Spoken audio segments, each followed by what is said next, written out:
Сәлеметсіздер ме, құрметті оқушылар? Бүгінгі сабағымыздың тақырыбы өмірлік құндылықтар. 6-шы сабақ. Бүгінгі сабақта перифразаның түрлі тәсілдерін қолдана отырып, мәтін құрастырамыз. Сөйлеу ағымындағы интонацияның құрамдас бөліктері әуен, әуез, тембр, қарқын, кідірісті сөйлеу мәнеріне сай қолданамыз. Бүгінгі күннің алғашқы тапсырмасы 7-ші тапсырмаға назар салыңыздар. Суретке қарап, уақыт баға жетпес құндылық тақырыбында мәтін құрап жазыңыздар. Сөйлемдердегі интонацияның түрлерін ажыратыңыздар. Уақыт адам баласынан бұрын жаратылған құбылыс. Уақыт біздің өміріміздің ең құнды валютасы. Уақыт қылыш секілді. Сен оны кеспесең, ол сені кеседі. Уақыт кез келген адамға өз дегенін істететін алпауыт күш. Уақыт жыл мезгілдерінен тұрады. Көктем сенің көктей құлпырған сәби кезің сияқты. Жаз пісіп жетілген, жайнаған жастық шағыңдай. Жапырағы сарғайған күз қауқары кеткен қарттық белгісіндей. Ал айналаны әппақ қарға ораған қыс адам баласының соңғы киімі, ақ кебін іспетті. Алайда қыстан кейін көктем басталып, уақыт жалғасын тапса да, адам өмірінің уақыт деген мырзасы қайта оралмайды. Біз әр ісімізде уақытқа тәуелдіміз. Адам баласының шашының ағарғаны, бетіне әжім түскені, уақыт деген ұстаның туындысы. Уақыт деген баға жетпес құндылығымызды тиімді пайдаланып, бағалай білейік, жас дос.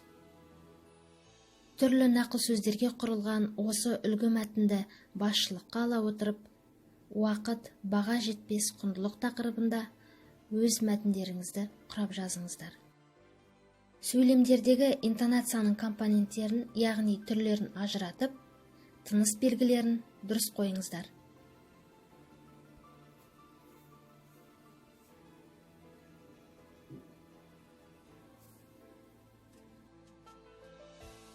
Келесі 8-ші тапсырма.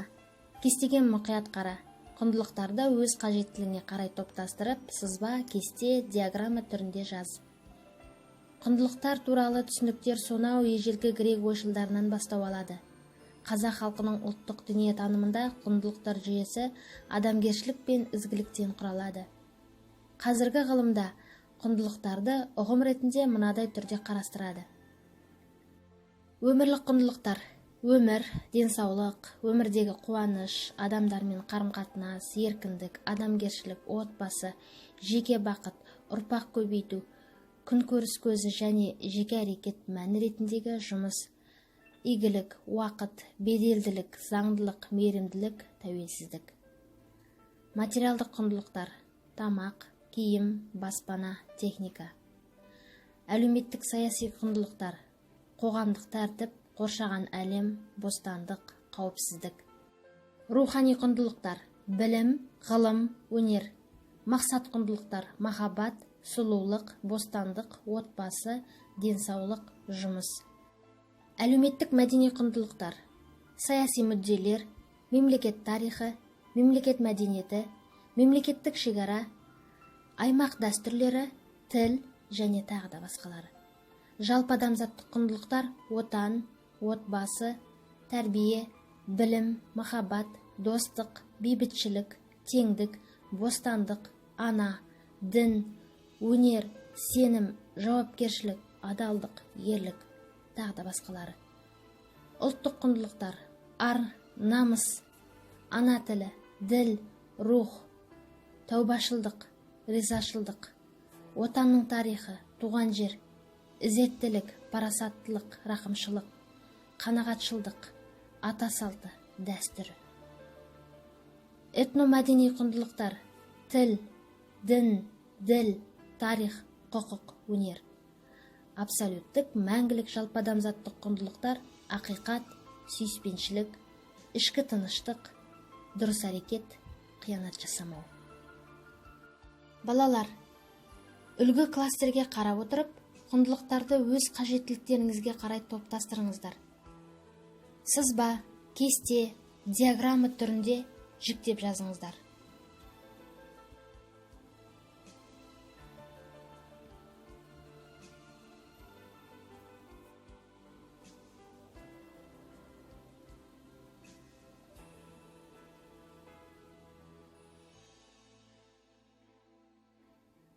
Балалар, 9-шы тапсырмаға да келіп жеттік.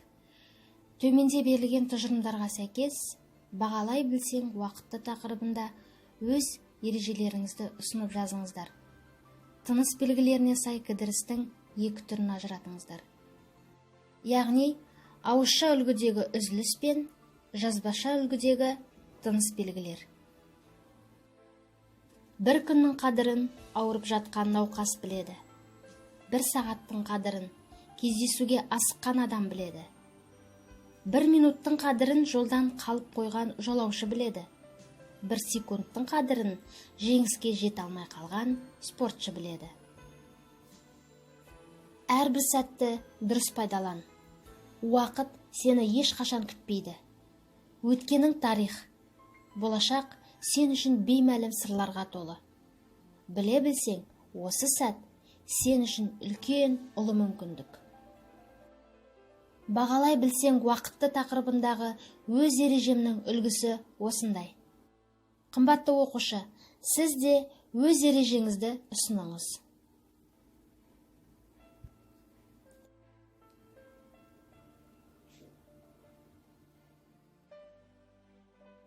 Үй жұмысына 10-шы тапсырма беріледі. Төмендегі сөздердің анықтамасын түсіндірме сөздіктен тауып, кестені толтырып жазыңыздар. Сабағымызды белгілі ағылшын жазушысы Уэллс Герберттің «Уақыт машинасы әр қайсымызда бар. Өткен шаққа естелік, болашаққа арман апарады» деген нақыл сөзімен аяқтаймын. Сау болыңыздар.